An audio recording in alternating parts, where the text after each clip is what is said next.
The following program is brought to you by Naleo TV, the people's platform.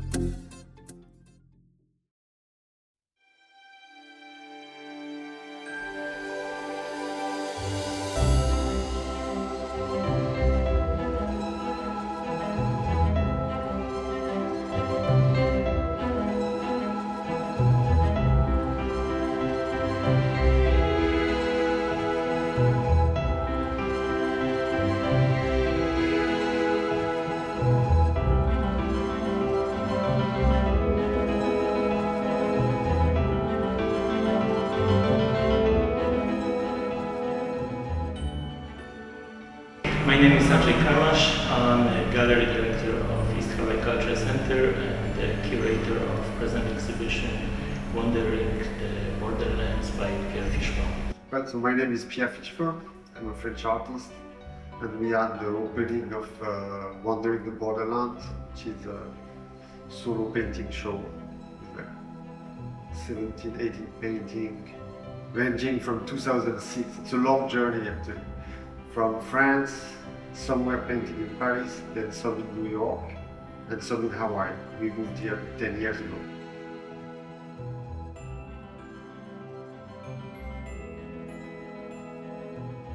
I met Pierre I believe in about 2019 when they applied for a show here with the show was called The Remains with Schoenfeld Rodriguez.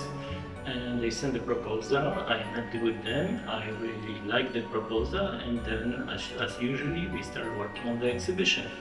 But then COVID happened, and we just had more time. They were working on the exhibition. At one point, when the exhibition really wanted to reopen the gallery, still during the COVID, but with all these requirements, I went to his studio, started looking for the work that we're going to bring to the exhibition. I found out that he's a painter too, and he started unrolling the paintings, and I just fell in love with them. And of course, the exhibition was about something else, so we didn't want to mix those paintings. But from that time, I was just asking him paint more and paint more. He's want to focus more on the new work and sculptures, but I just fell in love with his painting. So first time I've seen his painting in 2020, and that's the kind of beginning of our story. Of course, we became friends because I really liked the conversation with him, and became friends. We did a show. We established actually a collective, consensual lack of reality. Last year, I was thinking about the solo shows of Hawaiian artists from Hawaii, and I really wanted to show his paintings because, first of all, he never showed paintings in Hawaii, and I think that he really deserved to show those paintings, and he never had solo show in Hawaii. So that's how we started working. I reached out to him, and he was actually, when I went to him, he was working on that piece. So that's how it started.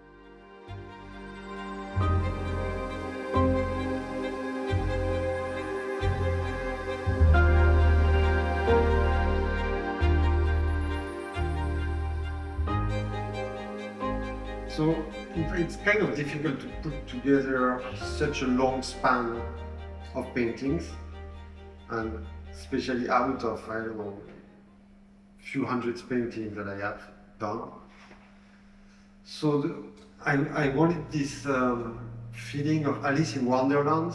For me, Wandering the Borderland is kind of a lazy walk, or not a walk on purpose. It's like not going somewhere, it's like wandering around. And the borderlands are those interesting places that are in between a country or another, but also in between different type of semantic level. Are those symbols? Are those really stories? Is this like, it's not really reality, it's another way. It's a place for me between conscious and subconscious that art is kind of good at tapping in or bringing you in those in between space. So that was the title. And I like wandering because a lot of ideas come from wandering in your mind, wandering in the Caloco forest or on Manoroa, having just idea bouncing in your head and feelings, and all of these things is going to take shape in the studio.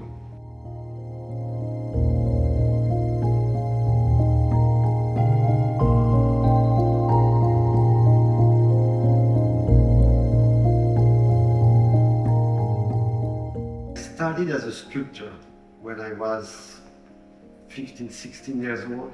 I was doing those automaton, like a mechanical sculpture, using scrap from like a junkyard and things like that. And I always liked working with my hands and stuff, but I entered into advertising agency, and I was illustrator for fashion and advertising for years, or directing animation, commercial and things like that. And as an illustrator for fashion magazine, my drawings were kind of like photographic, but I was never happy with the output. It never looked as good as it looked on the screen when it's printed. And I was struggling with this idea and tried a lot of different type of medium to print, like with like huge gas printer on fabric and things. And at the end, my friend said, "You know, Pierre, if you want these things that you have in your head, you have to paint it." And I said, "Man, I'm so bad at drawing," because I was always assisted by the computer, which you can always turn your mistake to your advantage.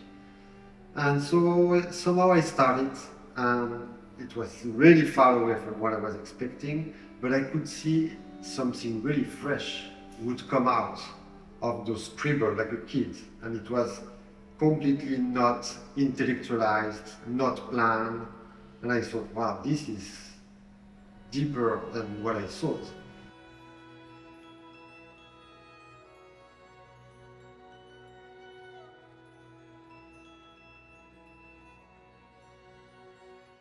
Well, first of all, I've never seen painting like this. It's very often you sometimes see the style, sometimes see, oh, it's similar. It's kind of like, looks to me, I mean, I don't want to even use adjectives to it because I want to give the people to have a chance to it, to see it, but they are so unusual. There are stories, there is so many layers. Person on the paintings can become volcano can become figure. There's so much going on, and they're very, I want to say, the approach is almost like childlike, not childish, but childlike, that can anything happen in the painting. And the narratives, very often painters don't have it, and he has those narratives when he talks about those paintings. There are stories in it, and that's very fascinating.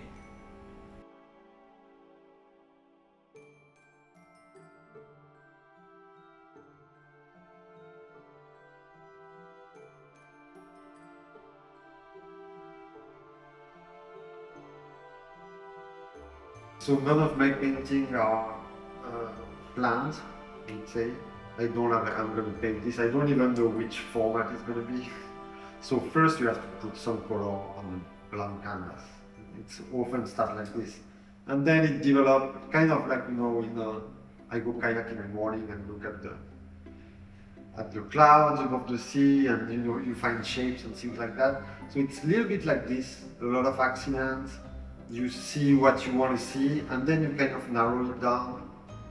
Really often, for me, I need some reason to paint, so I tell myself a lot of little stories, like why would I use yellow, or because I need some type of logic. Once it's on the painting, it doesn't matter anymore, because it's there. But I cannot have it there without any reason. It's strange. So between those little games and story I'm telling, slowly it starts forming. And usually a painting is finished maybe 2 or 3 months after I finish to paint. Then you understand exactly what's going on, and then you say, okay, it's done. So it's like, it's not an obvious path. It's more like you bring the viewer to the door, and then there is a mystery. And then the mystery is active, so it's up to anybody to solve it his way. Things That's what painting does for me at least.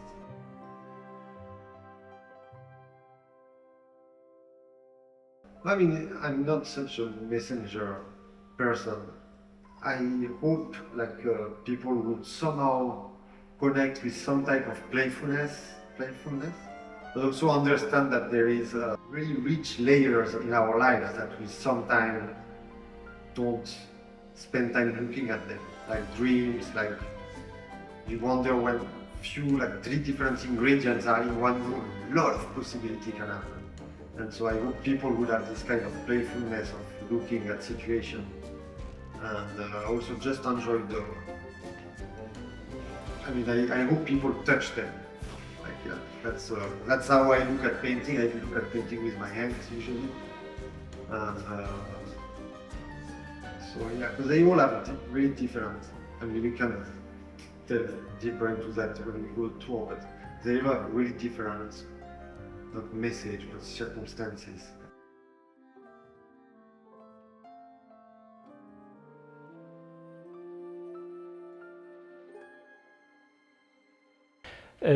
For this exhibition, the galleries, most of the walls are white, but I've chosen the blue color, really beautiful blue color for the entrance, and this yellow color that kind of brings the life and reference to Pierre's paint, that he used a lot of primary colors.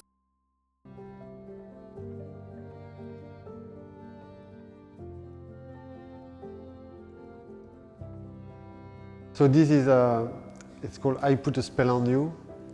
It used to previously be called Leaving the House of Truth. It's from 2006. And I Put a Spell on You came from this, you know, the song of Screaming Jay Hawkins. I put a spell on you, cause you're mine, like, you know, like this kind. And so this painting is really it's in the first maybe 5 paintings I've done. And those were with like found fabric that I had. I was living with my aunt in Paris and she had a wood shop, so I found like cans of paintings that was there since the 1970s and used whatever I had. And in fact, those early paintings, this is where I developed the vocabulary that I'm going to use for the next 20 years. So which was like those kind of scales that you have, and you see them in a lot of my painting, maybe not so many in this show, but there is in this one actually kind of really similar. And so those things are, when they are small, they are precious, like for example in his hat, or when they are at the bottom like a platform, it can make you fly. It's levitating things. And I started to scratch in the fresh paint with like a fork or something, which you have all of in there, in this. So all these kind of techniques I just discovered on those paintings at the time. In terms of symbol, here also there is those symbols that I'm going to use for all the rest, like the seed. This is a seed. Seeds are really powerful, really precious. You don't know what's going to come out, but it's something that's extremely powerful. Also, they have those hats that make them precious, and those feathers, you know. It's the activity of the head. These are the imagination connecting to higher realms. And here you have this central figure, which it's a kind of a owl lady. This character is also a house, which is going to develop in other painting into a mountain or a volcano. Is also a lady, and it's also a house. And we all come in and out of mountains, ladies, and houses. So it's really the beginning of my vocabulary. And in this specific case there, this was a couple, they were living inside the House of Truth, and then somehow she's leaving, he's kind of digesting his own stomach, and he just put a spell on her to come back, to try to bring her back in the house.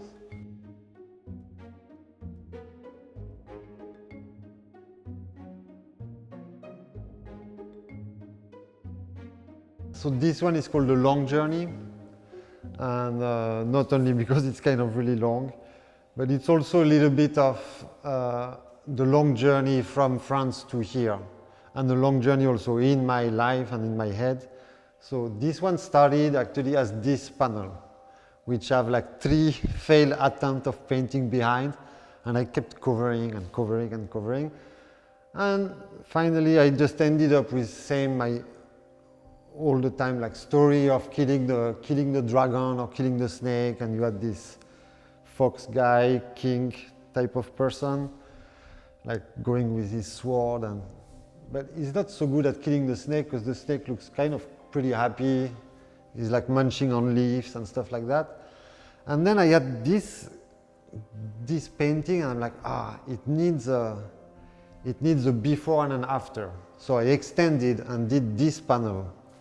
And on this panel, this person is actually in relation with this lady, fox lady, and she's holding the seed. Again, the seed's really powerful, really important. And I guess when you have those 2 panels, it's about purity. At the end, this fight with the snake is when we lose the innocence. It's actually when you exit, when you enter or exit teenagerhood. And there is this idea of longing for a time where things were pure in the sense that they were not choices to make. You had unconditional love from your mom or things like that. Toward in contrast with the time where you have to make your own decision, you're out of the house. And so I think this represents in a certain way this battle. And you have this big character that's walking kind of fast and strong and going that way. And behind, so then I thought, okay, I need one more panel. So I went, because where this is going, this is really static. It's him, he's looking at her, she's looking at him, trying to kill the dragon. And this guy, we don't know where he goes, but actually this movement, this is all Hawaii for me. So I went, and then there is the volcano, there is the lady inside of the volcano. And then this brings you to a lot of cosmic forces, to those characters, which can be like demigods. They can be friendly, or I don't know exactly who they are, but they are definitely powerful because they can hold the suns within them. And it's also at his back. So this is his whole story. He's leaving the world of this chevalier, how do you call it, those knight stories and things like this behind, to enter this powerful, primal, chaotic forces. And in the vocabulary, again, we have, this is kind of the latest development of all of those years of painting. So you don't have the scale so much, but you have all those, you see the scale there, so this makes them precious. You have the scale against there, you have the seeds, you have the volcano or the mountain, that's also a lady, and the snake. So yeah, it's just the continuity. Just the color are a little bit more bold in there, and I think getting older, I don't care so much of being, I've never been such an accurate painter anyway, so, you know, just go for it.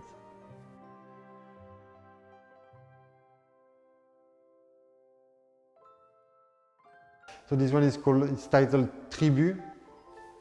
It's from 2013, and so I have a really large family. We were like 8 kids. So we've always been like a little bit outcast by people, like we are weirdos or gypsies or things like that, and always consider ourselves like a tribe. And in this one, in this painting, it's called Tribu, which is tribe in French. And it's kind of an idea of my family, like it's one body, but made of many individuals, you know, like kind of like the Chinese New Year where you have the dragon and like 12 people inside carrying the dragon. So it's kind of this idea of the tribe is one body, or it could be the Ohana here, it's like one group, but it's also a place. It's something that's larger than one individual. And because it's a Ohana, or because it's a group or a tribe, he has the power to go and enter the darkness and cross like dark forest and danger as a group, you know. And so that's why this one is actually carrying the light in his hand, and they are about to enter the dark forest as a group. And this one again was painted a lot of these things, this is paint actually with a mop, like, because I don't like to leave marks, because I think really often the intention are not as good as what paint can do by itself, you know, if you let it happen. So a lot of time I just try to not control and make things happen in a certain way, and then you're like, oh, I can use that, or I can use that. So this painting was really loose in a way of doing it.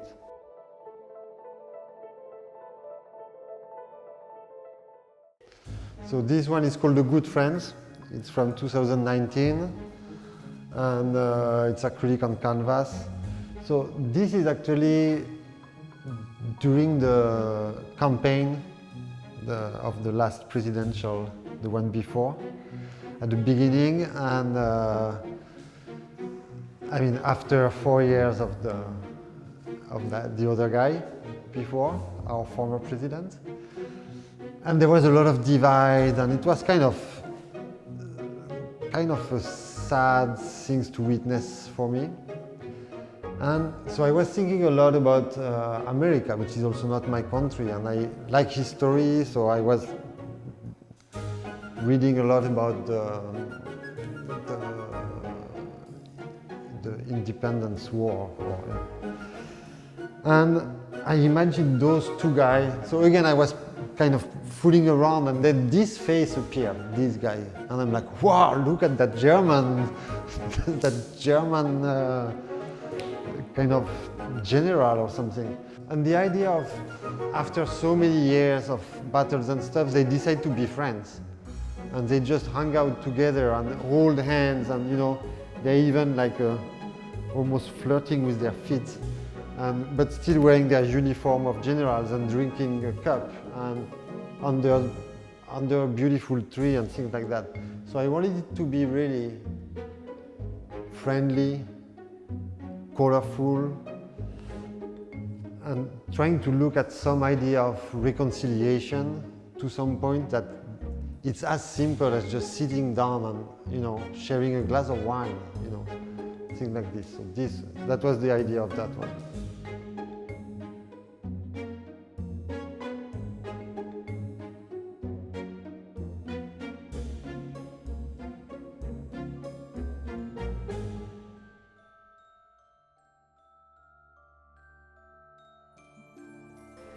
It's very difficult to make people feeling certain way about the exhibition. The only thing I can do is design the exhibition, artists can paint. But to me, I would say what I feel about this exhibition, and I think that the exhibition is very there is a lot of sense of humor, I believe. There are a lot of stories, there is theology, there are symbolism, there is so many things. But in general, the exhibition makes me smiling. It's so intense, there is a lot of knowledge and, as I said, a lot of layers that we can learn from the paintings. But generally, this exhibition makes me smiling.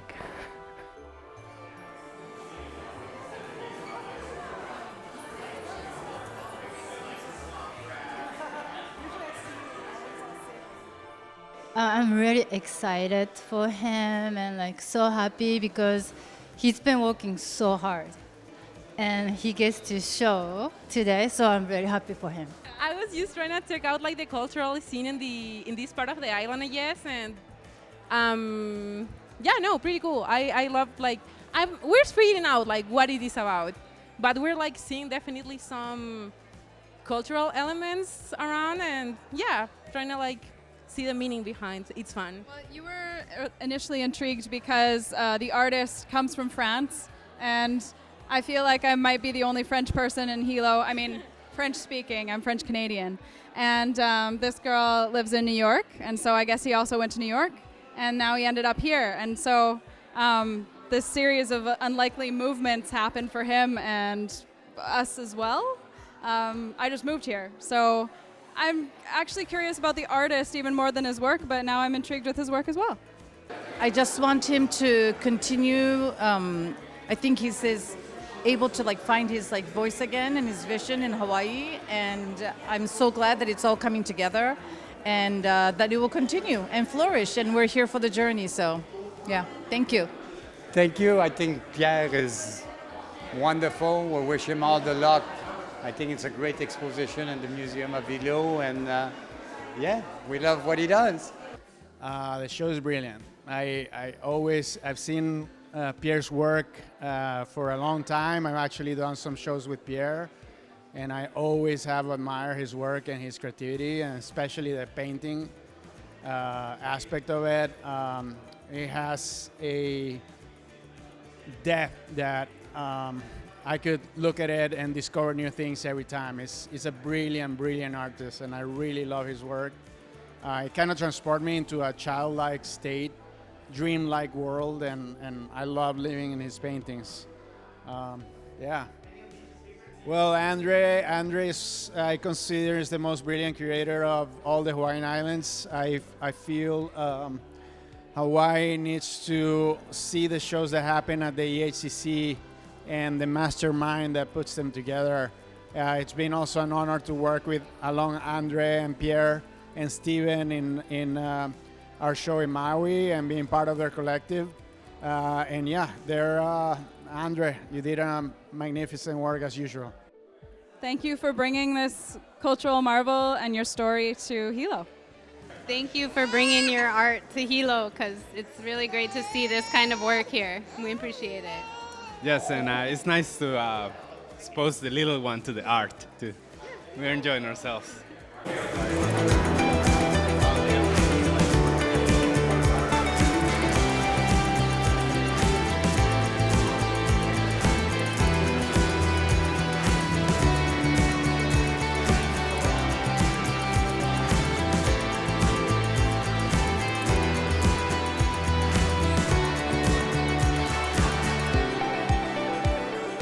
Well, Pierre, you're a brilliant, man. I admire you. I think you should expand on this. This is a talent that you have, and you need to reconnect. And yeah, I can't wait to see what you come up with next, man. I wish you the best, and I hope you sell all your work.